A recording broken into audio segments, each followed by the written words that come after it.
हाय। मेरे कुछ last videos में ना मुझे मेल्स एंड फीमेल्स दोनों के कुछ सेम तरह के कमेंट्स देखने को मिले हैं। लाइक मैं बहुत अकेला हो गया हूँ, मैं बहुत अकेला सा फील करती हूँ। ऐसा लगता है जैसे कि कोई नहीं समझ रहा मुझे, कोई मेरा दोस्त नहीं है, फैमिली में कोई नहीं समझ रहा है, बहुत अकेलापन सा फील होता है। सो मैं भी ना सेम सिचुएशन में थी कुछ सालों पहले। मैं भी उसी चीज़ से बाहर निकल के आई हूँ।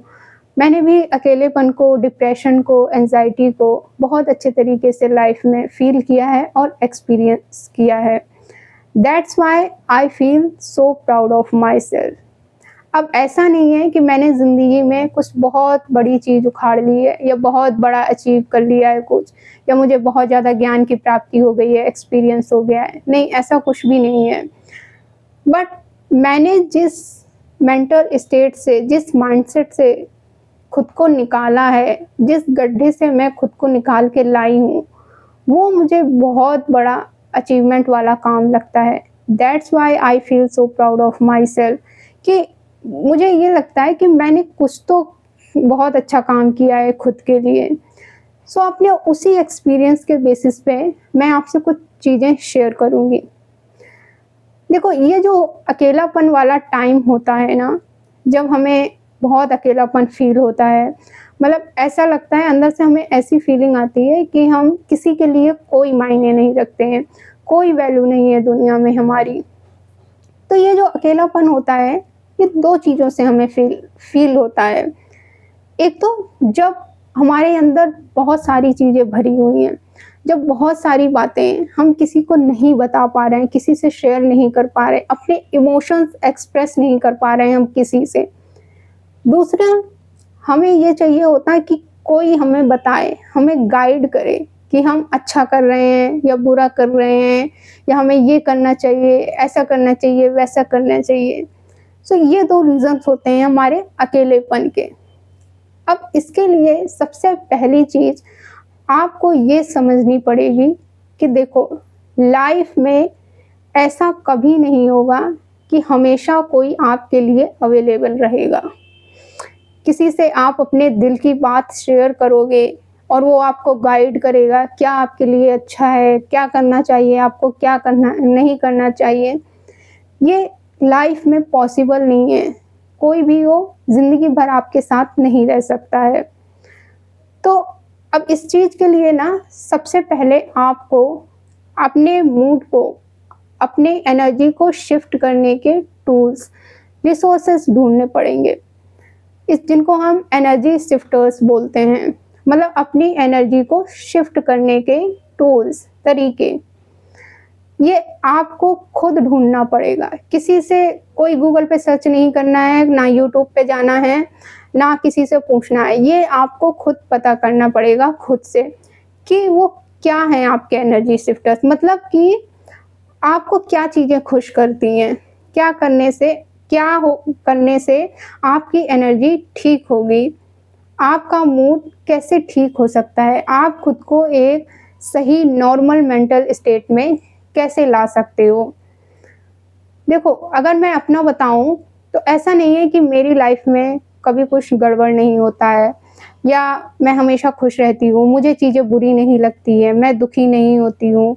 नहीं, सबके साथ होता है, हर इंसान के साथ होता है, चाहे वो कितना भी बड़ा महानी ज्ञानी क्यों ना हो, हर इंसान के साथ ऐसा होता है।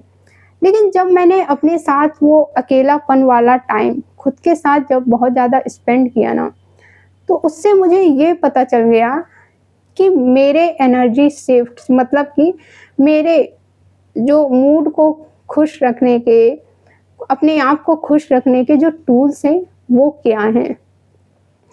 तो इसके लिए 2 चीज़ें आपको करनी हैं। सबसे पहले तो आप खुद को ये सिखाओ, इमोशंस को फ़ील करो और उसे रिलीज़ करो। अगर आपको रोना आ रहा है तो रो लो, नेगेटिव हो और अपसेट हो और रोना आ रहा है, अपने आप को पॉजिटिविटी उस पे थोपो मत कि नहीं। बहुत सारे लोगों को मैंने देखा है कि रोना आ रहा है अंदर से और नेगेटिव सा फील हो रहा है, लेकिन नहीं, हमें पॉजिटिव रहना है, नहीं अच्छा सोचो, पॉजिटिव रहो। नहीं, आपके अंदर जो भरा पड़ा है पहले उसे बाहर निकाल दो। जो भी पहले अपने इमोशंस को पहचानो कि क्या नेगेटिव फील हो रहा है या ओवरथिंकिंग हो रही है या अंदर से रोना आ रहा है या गुस्सा आ रहा है, तो आप उसे इमोशन को कैसे बाहर निकालोगे? सबसे पहले तो ये फाइंड करो।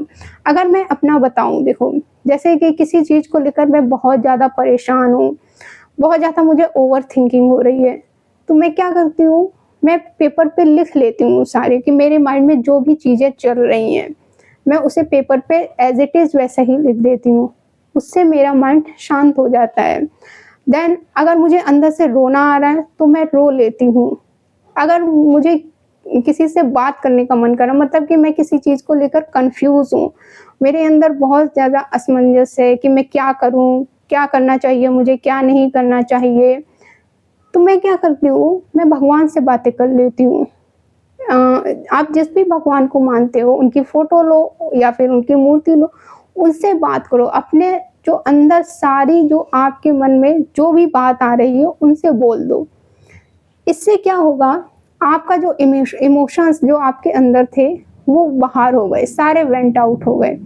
उसके बाद अब देखना है कि अब मैं कैसे खुश रहूँगी। देखो, किसी चीज़ को जब आप खाली करोगे, तभी आप उस चीज़ में कुछ डाल सकते हो, कुछ अच्छा भर सकते हो। अब ऐसा नहीं होगा कि कुछ चीज़ ऑलरेडी उसी में भरते चला रहे, वो काम नहीं करता है। ये जो अब मैं एनर्जी शिफ्टर्स की आपको बात बता रही हूँ कि आपको मूड ठीक करने के तरीके, ये तभी काम करते हैं जब आप अपने इमोशंस को रिलीज़ करते हो। तो पॉज़िटिविटी अपने आप पे टैग मत लगाओ पॉज़िटिविटी का हर एक चीज़ के लिए। जो इमोशन है, पहले उसको फ़ील करो अच्छे से और उसको निकाल दो, रिलीज़ कर दो। अब ऐसा नहीं है गुस्सा आ रहा है तो किसी और पे गुस्सा नहीं, गुस्सा आ रहा है तो आप उसको अपना रिसोर्स ढूँढो कि आप उस गुस्से को कैसे बाहर निकालोगे। पेपर पे लिख के, किसी भगवान से बात करके या खुद से बात करके, जैसे भी, ये आपको खुद पता करना पड़ेगा। अब ये हो गए एक चीज़, अब आते हैं दूसरी चीज़ पे, एनर्जी शिफ्टर्स कि मतलब कि मुझे क्या चीज़ें खुश करती हैं। अब इमोशन मैंने अपने रिलीज़ कर दिए, अब या तो मैं मेडिटेशन कर लेती हूँ, उससे मैं खुश हो जाती हूँ, या फिर मैं गुरुद्वारे चली जाती हूँ अगर टाइम है। उस दिन टाइम नहीं है, दूसरे दिन, तीसरे दिन, जब आपको टाइम मिले गुरुद्वारे चली जाती हूँ मैं, वहाँ जाके मुझे अच्छा लगता है। या फिर मुझे टाइम नहीं है, जैसे गुरुद्वारे नहीं जा पा रही हूँ मैं उस दिन, जिस दिन मेरा मूड ठीक नहीं है, तो फिर मैं कोई म्यूज़िक, एनर्जेटिक म्यूज़िक सुनती हूँ, जैसे पंजाबी म्यूज़िक होते हैं ना, या फिर माइथोलॉजिकल बेस्ड, जैसे हनुमान चालीसा हो गई, शिव तांडव हो गया, या वो एक अयगिरी नंदिनी, इस टाइप के सॉन्ग्स जो एनर्जेटिक हों। या फिर मैं नेचर में चली जाती हूँ, किसी शांत, जैसे पार्क होते हैं ना, बहुत शांत जगह ऐसे, तो वहाँ जाके मुझे बहुत अच्छा फ़ील होता है। या फिर मैं कोई मोटिवेशनल वीडियो देख लेती हूँ, जैसे कि मैं प्रेमानंद महाराज जी के बहुत ज़्यादा वीडियोस देखती हूँ, तो मैं उससे खुश हो जाती हूँ। तो ऐसे ही आपको अपने मूड ठीक करने के टूल्स सर्च करने हैं। ये आपको खुद करने पड़ेंगे, जब आप खुद के साथ टाइम बिताते हो। एंड ये जो अकेलापन वाला टाइम है, ये पता क्यों आता है हमारी लाइफ में? क्योंकि ये हमें एक लेसन सिखाता है कि हमें खुद पे डिपेंड होना है, किसी और पे डिपेंड नहीं होना है। खुद के बारे में हम जान सकें, खुद के साथ खुश रहना सीख सकें हम। दैट्स व्हाई ये अकेलापन वाला टाइम आता है। अब ऑन द अदर हैंड, अगर आप इस अकेलेपन को दबाते हो, मतलब कि आप नेगेटिव हो, अपसेट हो, आपको अंदर से रोना आ रहा है या जो भी आपके अंदर इमोशन है, लेकिन आप क्या कर रहे हो, चलो फ़ोन स्क्रॉल कर लेते हैं या इंस्टाग्राम या फेसबुक ऐसे, या फिर चलो बाहर कहीं मूवी देखने चले जाते हैं, तो आप उस इमोशन से भाग रहे हो क्योंकि आपने उस इमोशन को रिलीज़ नहीं किया है। आपने उसको सप्रेस कर दिया अपने अंदर, और जब ऐसे ही आप सप्रेस करते जाते हो, तो वही चीज़ अकेलेपन में कन्वर्ट होती जाती है, क्योंकि हमारे अंदर चीज़ें भरती जा रही हैं। हम अंदर उस जो इमोशंस हैं, जो फीलिंग्स हैं, जो बातें हैं, उनको हम बाहर ही नहीं निकाल पा रहे हैं।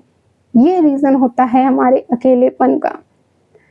सो 2 चीज़ें करनी है, इमोशंस को फ़ील करो और उसको बाहर निकालो, हर एक इमोशन को। और दूसरी चीज़ कि खुद को खुश कैसे रखा जाए, ये आप खुद फाइंड करो।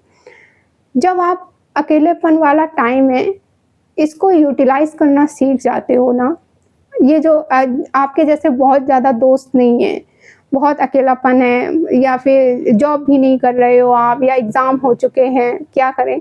तो आप उसमें कोई न्यू स्किल सीखो, कुछ अच्छा सीख लो, वो कभी ना कभी आपके काम आएगी। जब आप एक बेहतर इंसान बनते हो ना, तो इससे आप लाइफ में हर एक चीज़ को ईज़िली हैंडल करना सीख जाते हो।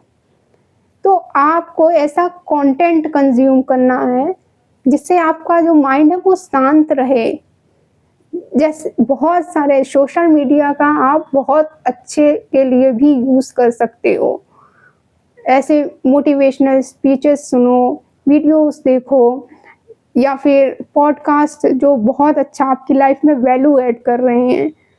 ऐसा कंटेंट कंज़्यूम करना स्टार्ट करो, जिससे आपका जो माइंड है वो सॉर्टेड रहे। इससे क्या होगा, अगर आपको लाइफ में सक्सेस मिले या ना मिले या फिर बहुत लेट सक्सेस मिले, लेकिन आप सैटिस्फाइड रहते हो कि आपने खुद के लिए अच्छा किया, आपने खुद के लिए बहुत अच्छा किया कुछ चीज़, रिग्रेट नहीं लगता है आपको। और ये जो अकेलापन है ना, इसको आप एन्जॉय करना सीख जाते हो। इस अकेलेपन को आप खुश रहना सीख जाते हो, फिर आपको किसी की ज़रूरत नहीं होती है। क्योंकि ये 2 रीज़न होते हैं, जब आप अपने अंदर की चीज़ें बाहर वेंट आउट कर देते हो और दूसरा जब आप अपने खुद को खुश रखने के तरीके ढूँढ लेते हो, तो फिर आपका जो वो वही अकेलापन है, वो फिर आपकी ताकत बन जाता है। सो आई होप मैंने बहुत अच्छे से एक्सप्लेन किया है। फिर भी आपका कोई डाउट हो, कोई क्वेश्चन हो या कुछ शेयर करना हो आपको, तो आप कमेंट में कर सकते हो। सो मिलते हैं हम फिर नेक्स्ट वीडियो में। Thank you for watching this video. Bye.